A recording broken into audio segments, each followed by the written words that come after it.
여러분들 믹싱을 왜 단기간에 배울 수 없는지 아시나요?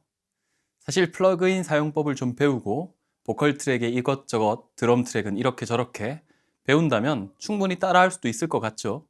하지만 실제로는 그렇지가 않습니다. 그래서 여러분들께 믹싱 엔지니어가 되기 위한 가장 기초적인 팁을 하나 알려드리도록 하겠습니다. 믹싱은 두 단계로 나뉜다고 보시면 되는데요. 하나는 문제 인식 단계입니다. 내가 무언가를 듣고 이것에 문제가 있다라는 것을 인식하는 단계이고, 그 후에 두 번째 단계는 그것을 수정하는 단계입니다. 우리는 플러그인이나 여러 가지 기술을 통해서 그 수정을 해내게 되는 거죠.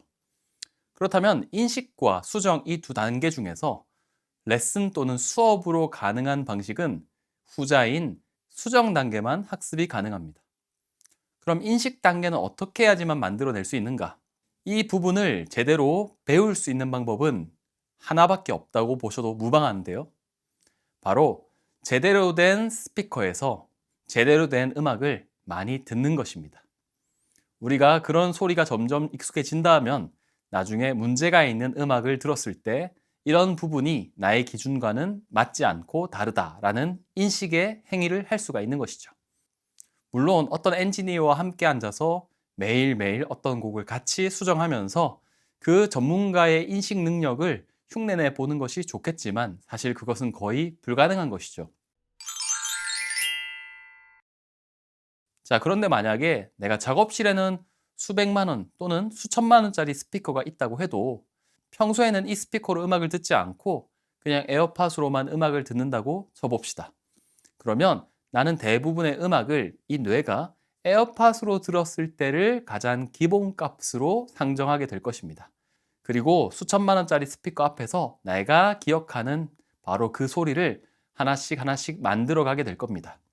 즉, 우리는 수천만 원짜리 스피커로 어쩌면 에어팟 소리를 만들고 있는 것일지도 모르죠.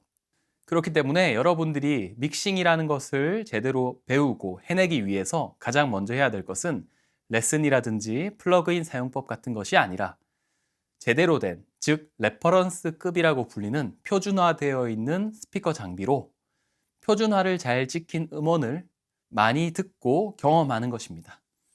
그리고 여러분들의 뇌에는 언젠가 그것이 기준이 될 것이고, 보컬이 큰지 작은지, 드럼 소리의 스네어 볼륨이 어떤지, 톤은 어떤지, 이런 것들을 조금씩 따라하게 되는 것이죠.